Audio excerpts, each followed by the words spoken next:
வணக்கம். தமிழக முதலமைச்சர் திரு ஓபி பன்னீர்செல்வம் ஐயா அவர்களை இன்றைக்கி மரியாதை நிமித்தமாக பார்த்தேன். அதோடு இந்த வார்தா புயல் சம்பந்தமாக மரங்கள் நிறைய சேதமடைஞ்சிருக்கு, அதை பற்றியும் கொஞ்சம் பேசினேன். அது நம்ம காஞ்சிபுரம், திருவள்ளூர், சென்னை 3 இடங்கள்லையுமே வார்தா புயலால் பல ஆயிரக்கணக்கான மரங்கள் சேதமடைஞ்சிருக்கு. மரங்கள்னு மட்டும் இல்லை, அதே மாதிரி மீனவர்களுக்கு அந்த படகு, அந்த வலை, நிறைய சேதங்கள் ஏற்பட்டிருக்கு. மின்கம்பங்கள்லாம் நிறைய சேதமடைஞ்சிருக்குது. பலவிதமான சேதங்கள் இருந்தாலும் நான் பல வருஷமாக மரம் நட்டுட்ருக்கிறதுனால இந்த மரச்சேதத்தை பற்றி பேச வந்தேன். அதில் சென்னையில் மட்டுமே 30,000க்கும் மேலே மரங்கள் சேதமடைந்திருக்குது. ஸோ அதுக்கு எப்படி பண்ணலாம்? அது இனிமேல் அந்த இடத்துலலாம் செடி வச்சோம்னா அது வளர்ந்து மறுபடியும் மரம், ஏன்னா கிட்டத்தட்ட 100 வருட மரங்களெல்லாம் விழுந்திருக்குது, 50-60 வருட பெரிய பெரிய மரங்களெல்லாம் விழுந்திருக்குது. அரச மரங்கள் தப்பிச்சிருக்கு, ஆனால் ஆலமரங்கள் கூட விழுந்திருக்குது. ஸோ அதனால் இதை வெறுமனே செடி மட்டும் வச்சு இனிமேல் அதை வளர்த்து அது ஒரு மரமாக்குறதுங்கிறது 10 வருஷம் 15 வருஷம் ஆகும். அதுக்கு பதிலாக ஏற்கனவே தமிழக அரசு செய்த மாதிரி பெரிய மரங்களையே கொண்டு இங்கே கடற்கரை ஓரத்தில் வைத்தார்கள். அது மணலில் வச்சதுனால ஒருவேளை அவ்வளோ சீக்கிரம் வரலையோ என்னமோ தெரில. ஆனால் சிட்டிக்குள்ளே ஏற்கனவே மரங்கள் இருந்த இடத்துல அந்த மாதிரி மரங்களை வைத்தால் ஒரு வருஷத்துக்குள்ளே மீண்டும் நல்ல மரங்கள் நமக்கு கிடைக்கும் அப்படின்ற மாதிரி சொன்னாங்க. ஸோ அதை ஒரு கருத்தாக நான் என்னுடைய சார்பில் அந்த கருத்தை முதலமைச்சர் அவர்கள்ட்ட வைத்தேன். அவங்களும் சரி இது எங்கேருந்து கொண்டு வரலாம் அப்படின்றதெல்லாம் நானும் வனத்துறையோடையும் அக்ரிகல்ச்சர் டிபார்ட்மெண்ட்டோடையும் நான் பேசிட்டு சொல்கிறேன், இன்னும் 2-3 நாட்களில் தெரியப்படுத்தலாம் அப்படின்ற மாதிரி சொன்னாங்க. யூஸ்வலாக ராஜமுந்திரியிலேருந்து பெரிய பெரிய மரங்களையே வர வைக்கலாம். அந்த மரங்களை கொண்டு இங்கே நட்டு விட்டால் போதும். அது ஒரு 6 மாதம் 1 வருஷ பராமரிப்பிலே நல்லா வேர் பிடித்து முழு மரங்களாக நிற்கும் அப்படின்றது ஒரு கருத்து. ஸோ அதையும் அவர்களுக்கு நான் முன்வைத்தேன். எல்லாவற்றையும் சம்பந்தப்பட்ட அதிகாரிகளுடன் ஆலோசித்துவிட்டு அது சம்பந்தமாக என்ன செய்யலாம் என்று முடிவெடுக்கலாம் அப்படின்னு முதலமைச்சர் அவர்கள் ஓபிஎஸ் ஐயா அவர்கள் எனக்கு சொன்னாங்க. செயல்பட ஏதாவது இருக்குங்களா? ஆக்சுவலாக முன்னாடி இருந்து ஒரு திட்டமாக செயல்பட்டு மரங்கள் நட்டுட்டு வரீங்க. இப்போ அரசு அது ஒரு திட்டமாக அறிவிச்சு பொதுவாக ஆர்வலர்கள் எல்லாரையும் அழைச்சி போன்ற ஒரு செயல்பாட்டை ஒரு இயக்க மாதிரி ஒரு செயல்பாட்டாக நல்லா இருக்கும். அது ஆல்ரெடி இப்போ மக்கள் மத்தியில் மரம் வளர்க்க வேண்டும்ங்கிறது நான் 2010 கிரீன் கலாம்ன்ற அமைப்பை ஏற்படுத்தி அப்துல் கலாம் ஐயா அவர்கள் எனக்கு கொடுத்த இலக்கு 1 கோடி மரங்கள் தமிழ்நாட்டில்.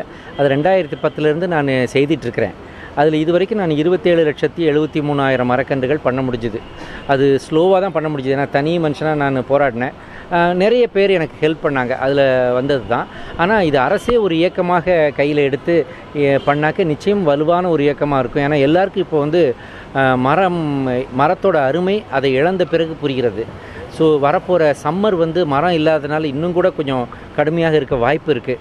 அதனால் மக்கள்கிட்ட என்னுடைய வேண்டுகோள் என்னென்னா, விழுந்துவிட்ட மரங்களை நினைத்து கவலைப்படுவது ஒரு பக்கம் இருக்கட்டும், ஆனால் இருக்கிற மரங்களை பாதுகாக்க வேண்டும். மரத்தோட அருமை வெயிலின் அருமை நிழலில் தெரியும் என்று முதுமொழி, பழமொழி. ஸோ அதை மனசில் வச்சுக்கிட்டு இருக்கிற மரங்களை, உங்கள் வீட்டை சுற்றி இருக்கிற மரங்களை காப்பாற்றுங்கள். அது கொஞ்சம் அதுக்கு உரம் இருக்கிறதா, அது எதை உண்டு வாழ்கிறது? தண்ணீர் தான். இருந்தாலும் அதை நம்ம நல்லா பார்த்துக்கிறோமா, அதுக்குன்னு தனியாக கொஞ்சம் தண்ணீர் விடுறோமா, அதுக்குன்னு சில உரங்களை போடுறோமா, இலை தழைகளை போட்டாலே போதும், அதுவே அதுக்கு ஒரு இயற்கை உரமாக ஆகும். ஸோ இதையெல்லாம் கொஞ்சம் மனசில் வச்சுக்கிட்டு மரங்களை காப்பாற்றணும். கூடிய சீக்கிரம் அரசும் இதனோடு இணைந்து மரம் நடுவதை ஒரு இயக்கமாக ஆரம்பித்தால் நிச்சயம் நிறைய மரங்கள் விழுவதிலிருந்து பாதுகாக்கப்படும், புதிய மரங்களும் நடப்படும்.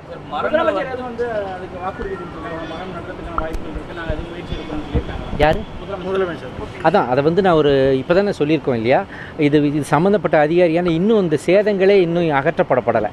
இது ரொம்ப ஏர்லியாக நம்ம இதை பற்றின முடிவு சொல்ல முடியாது. ஏன்னா இப்போ தான் பார்த்திங்கன்னா எல்லா இடத்துலையும் விழுந்து கிடக்கிற மரங்கள் சாலைகளை ஆக்கிரமித்துக்கிட்டு இருக்குது, போக்குவரத்துக்கு இடையூறாக இருக்கிற விஷயங்களெல்லாம் இப்போ தான் எடுக்கிறாங்க. அதுக்கு மேலே மின்கம்பங்கள் வேறு சாஞ்சு கிடக்குது. ஸோ எத்தனையோ ஆயிரம் மின்கம்பங்களை சரிப்படுத்தணும், மக்களுக்கு மின்சார வசதியை முதல்ல கொடுக்கணும், அதுக்கப்புறம் மரங்களை அகற்றி அதன் பிறகு உட்கார்ந்து யோசிக்க வேண்டிய விஷயந்தான் இது ஒரு இரவில் எடுக்கக்கூடிய விஷயம் அல்ல. ஆனால் என்ன சொல்லியிருக்காங்கன்னா, சம்மந்தப்பட்ட அதிகாரிகளுடன் பேச்சுவார்த்தை நடத்தி ஒரு நல்ல ஒரு திட்டத்தை, மரம் நடுவதற்கான திட்டத்தை நாங்கள் அறிமுகப்படுத்தலான்னு இருக்கோம் அப்படின்னு சொல்லியிருக்காங்க. நகரங்களில் சென்னையில் நிறைய மரங்கள் இருந்தது.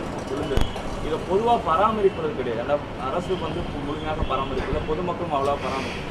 இருக்கக்கூடிய மரங்களை பராமரிக்கிறதுக்கான அவசியமும் இப்போ தேவைப்பட்டிருக்கு. நிச்சயமா வெட்டி விடணும். ஆமாம், நிச்சயமாக. அது வந்து இப்போது நம்ம வந்து இந்த வாகை மரங்கள்லாம் நிற்க மாட்டேங்குது. வாகை மரங்கள்லாம் இவ்வளோ பெரிய புயலை தாங்கக்கூடிய வலு அதுக்கு இல்லைன்றது நமக்கு இப்போ தான் தெரியுது. அவ்வளோ பெரிய மரங்கள்லாம் பாண்டி பசார்லேயும் மௌபரிஸ் ரோட்லேயும் 100 வருஷமான வாகை மரங்கள் விழுந்திருக்குது. சில இடங்களில் ஆலமரம் தான் விழுது விட்டு நல்லா நிற்கும்னு நினைப்போம். ஆனால் ஆலமரங்களையெல்லாம் பெயர்த்து போட்டிருக்குது இந்த காற்று. ஆனால் அரச மரங்கள் அப்படியே நிற்கிது.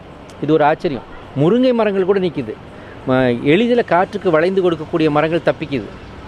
கொஞ்சம் ரொம்ப ஸ்ட்ராங்காக நிறைய இலைகளோட அடர்த்தியாக இருக்கிற பெரிய மரங்களை அசைத்து தூக்கி போட்டுட்டு போயிடுச்சு இந்த காற்று. ஸோ அதனால் இனி எந்த மரங்கள் வைத்தால் இனி இந்த மாதிரி ஒரு இடர் வரும்பொழுது அதை தாண்டி அது உயிர் வாழும் என்பதை பார்த்து அந்த மாதிரி மரங்களை நடணும். வேப்ப மரம் எப்போவுமே இருக்குது. வேப்ப மரம், அரச மரம், நமது நாட்டு வாகை மரம், அப்புறம் வந்து இந்த மண்ணுக்கே உண்டான மரங்கள் எல்லாமே இதை தாங்கியிருக்கும்.